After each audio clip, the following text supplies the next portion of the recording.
Still rolling. Thank you so much for stopping by. Let's Sure. get started on our uncut interview. I'm Okay. thrilled to talk to you. I love your book. Oh, thank you. So glad. How did it start? How did it come to be? It was a long time in the making, actually.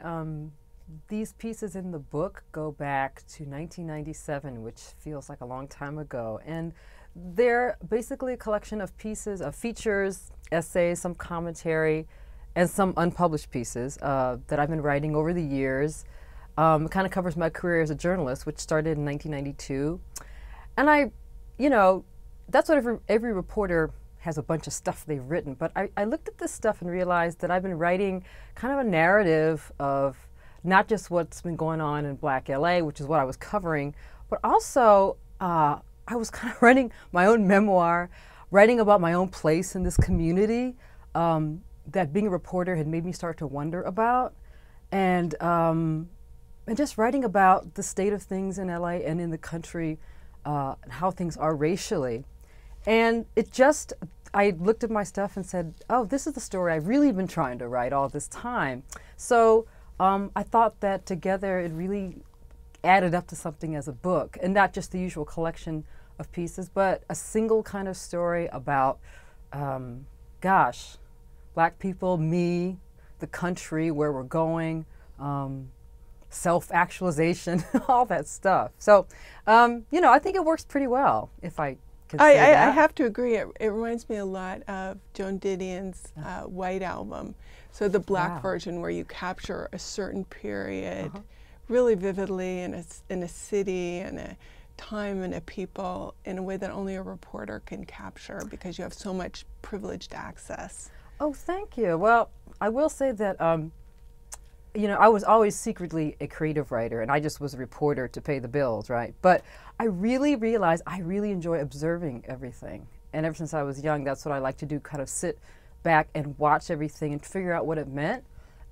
So that's what that's, I think, the tenor of the book, which is kind of not really what a reporter does. Well, they stay out of the picture, but I was out of the picture and observing, but also really found myself a character in all the stuff going on. And it's interesting, you mentioned that it feels like a time and a place. I also started wondering, as I wrote these pieces over the years, what was going on with my generation, this post-civil rights generation that suddenly didn't have the restrictions my parents had, the first generation out of Jim Crow, and in LA, which was like, the Golden City, not tied to the South. I mean, and I started thinking about, God, how have I done? What have I done? I got this real sense in reading the book that you feel like maybe progress has been a double-edged sword, that your generation's gained so much, but then lost something really important. What's been lost?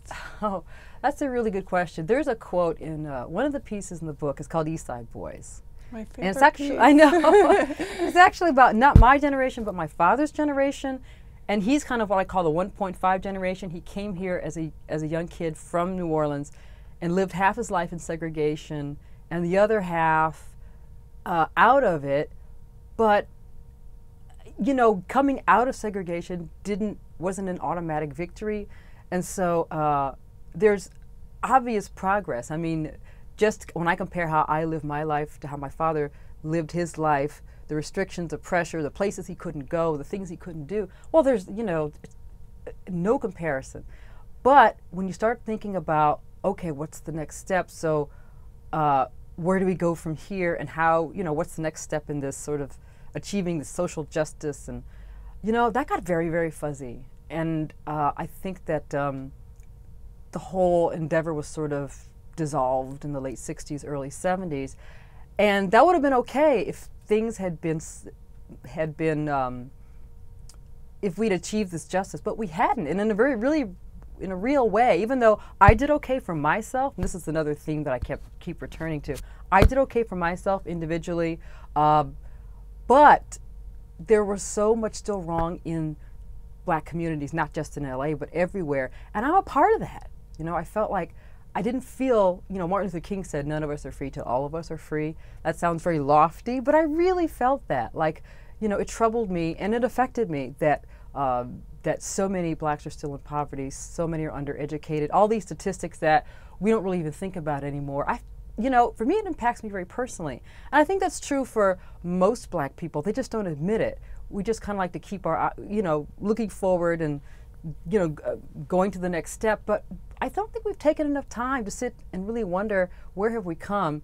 And also to kind of think about where we failed. I think that's a real taboo with people, with black people, because failure is a really scary thing. And really the unwritten rule is just focus on what is working, and what's not working we'll just sort of not talk about.